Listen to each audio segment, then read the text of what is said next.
Hey, what's up guys? This is Anthony from Anthony's Customs, and for this review, we are looking at the McFarlane Toys DC Multiverse Earth 2 Batman. They got some of the name on there finally, but not all of it. This is from Batman Arkham Knight, so I'm guessing this is just one of the skins from the game. The Batarang is from the game. I did not ever get this skin in that game, but I'm assuming that's what it is. And I thought it was going to be like one of the best Batman figures they've released, and in some ways, there are a few ways that this might just be that. There are a few ways that it definitely isn't though too, so there's definitely some stuff to talk about. So let's go ahead and get this guy off the stand and take a closer look. This guy stands just about 19 centimeters, including the ears. That's going to make him roughly we'll just call it 7.5 inches with the ears, and that's about that high against Darwin. So Darwin comes up to about chin height, I would say. All right, let's do a quick question of the day. Which figure from McFarlane Toys, which Batman figure do you think I didn't have to stipulate that. Do you think is the best Batman figure? I don't think anybody's going to pick Catwoman, so I didn't have to make that clearer. Which Batman do you think is the best one they have released? Of any variety of Batman figures. Doesn't matter which kind.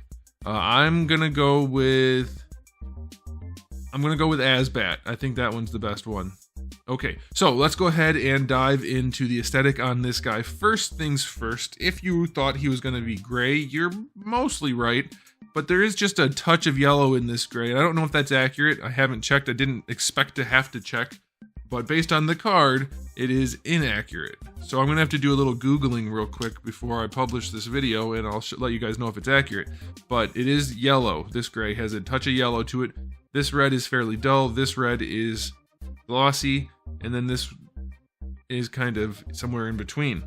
Otherwise, there's not much going on here in terms of color. There's not much. They did mold the cape in red and then paint it black, which is good. It looks nice. In fact, I think this is the best cape they have given a Batman figure.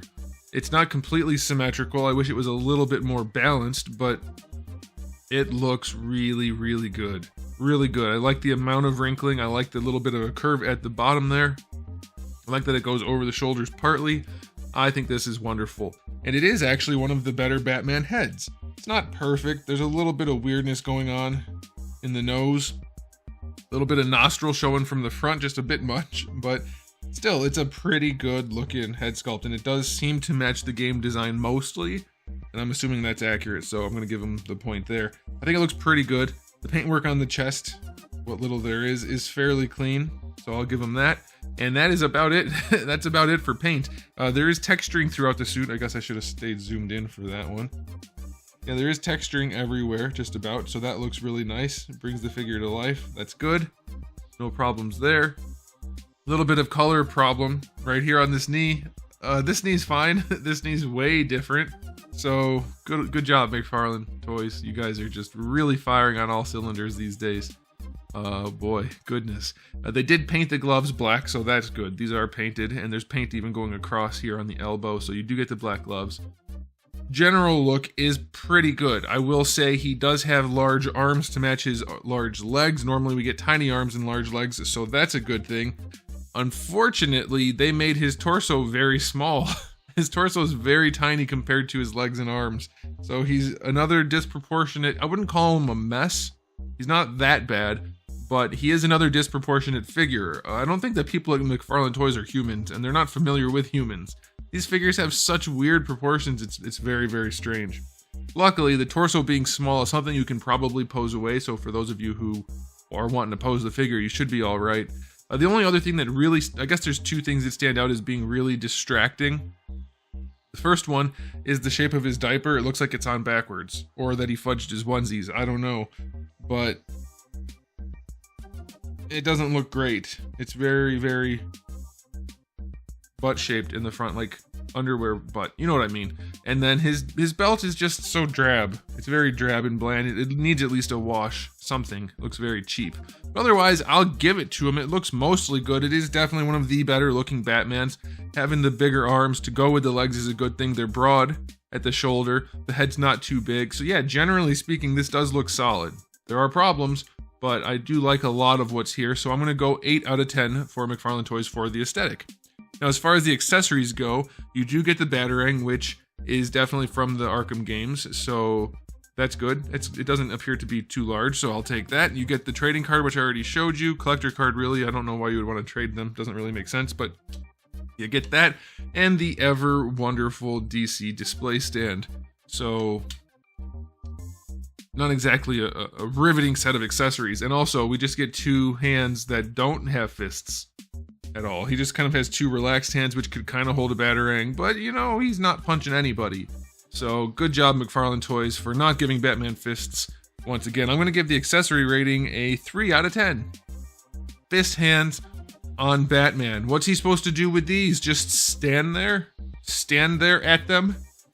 Silly, silly company making Batman figures with no fists. Okay, so let's talk about the articulation. The head. Oh, that's right. His head pops off. Like, way too easily. It is just a standard double ball peg from McFarlane Toys. There's gray plastic in there underneath the black. I don't know why it pops off so easily. I'm guessing it's just a QC issue in production, because they normally don't have heads that pop off. It just pops off so easily. Goodness gracious, this is going to be a good time for Darwin at the end of this video. But like, it doesn't fall off, so if you want to pose them, it's alright, but it will pop off. It'll be kind of just a nuisance, but it's there. It works well enough. For the shoulders, you do get a little bit extra range out of that ball peg that you normally don't get to use at all.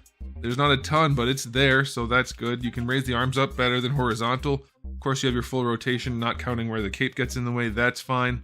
Bicep swivel is fine. Oh, I forgot to mention this. So his bicep and tricep area, they actually did a decent job sculpting it, but they made it freaking huge. It is far larger than the shoulder by a lot.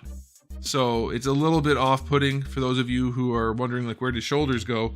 They're not small shoulders. It's just that his upper arm is gigantic. It's almost as big as his quads. So it's a little strange looking, and it does cause some issue with posing because it's just so much meat there to rotate, but it is, you do get the bicep swivel. Double jointed elbow works well enough. It's not the best looking thing. They still have a lot of gaps that they don't need, but it's okay. And then the wrists, they ditched the ball hinge, which I'm personally okay with, if you put the right type of joint in. Now, since these are just relaxed hands, I don't think it really matters. Although we did come with a batarang, so there should be a vertical hinge, but they do have the hinge and the rotation.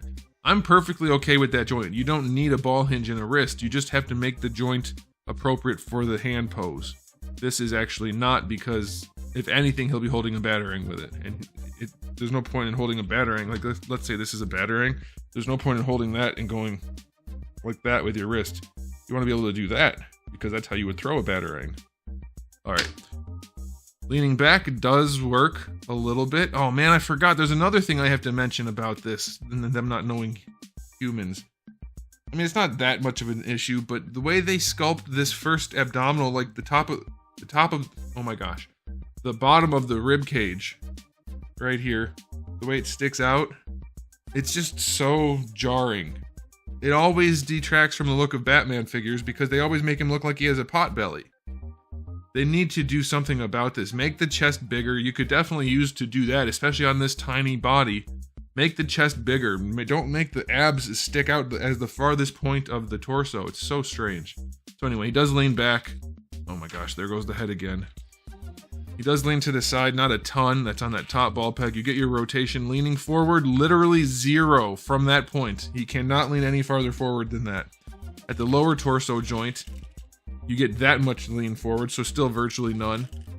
That much back, which is, I mean, this leaned back, but almost none for this. Leaning to the side down here, you do get a little bit at the lower torso there, so that's okay. And of course, you will get your rotation. I think it's okay the way they did the belt and the diaper in terms of size, top to bottom, but they definitely need to cut more out here. You could definitely do that with an X-Acto, but I'm not recommending it in case somebody cuts themselves and tries to sue me. I would not recommend you do that. But I'm just saying it is probably possible that you do that. Because they definitely, like, as soon as you try to move his leg forward, the ass part of his diaper, because it's backwards, it's not really, but it looks like it, is just preventing the leg from going anywhere. See that? That needs to be cut out like a Speedo. Going out to the side, not the most we've seen, but it's definitely enough. So that's okay. I'll give him that. Thigh swivel, no thigh swivel. Cake rating. It's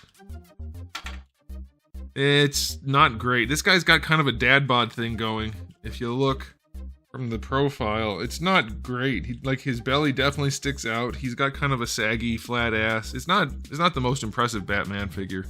I'll give him a 2. He's got a little bit of a butt, but not too much. Okay, so let's talk about the knees. We'll use the one that is mismatched in color. Double jointed knee does work pretty well, and the proportioning is decent, so that's a good thing. And then lastly, we have our ankle, which is a sculpted ball hinge. Positioning 1, 2, 3, 4, 4.5 notches. So it's not terrible, but it's a fairly heavy ratchet, and you might have some difficulty finding that neutral position if you just want like a hero pose or something. So be aware of that. Ankle rocker does work nicely when you rotate that hinge around, so that's good. And then lastly, we have the toe hinge, which is far enough forward on the foot. It looks fine, and it's not super floppy, so I will take it. His feet do seem a little bit small, by the way. So articulation's not horrible, but it's not particularly good. I'll give it a 7 for McFarlane figures. It's not going to stand out in any real way. Now, it's time for the final verdict. This figure, I think it is one of their better Batman releases, at least aesthetically. The small torso could definitely, being fixed, could definitely improve the figure. Fixing that front butt diaper thing could definitely help, but at least his arms and legs are both big. His head is big, so I think it does give a generally good look. The smaller torso isn't as much of a problem when the arms are big enough, and then he has a really nice cape and a solid head. I think this is one of their better releases. I'm going to give this, as far as McFarlane figures go, an 8 out of 10. It's sorely in need of improvements that could have easily been made in the design process. Don't get me wrong. Definite problems, but it is still fairly solid. So let me know what you think in the comment section below, and that'll do it. So thanks for watching, guys. If you enjoyed the video, please do give it a thumbs up. If you didn't, give it a thumbs down, and if you haven't subscribed, you might want to. I have new videos almost every single day, and thousands already on the channel, so make sure you come back for all of that, and in the meantime, keep collecting.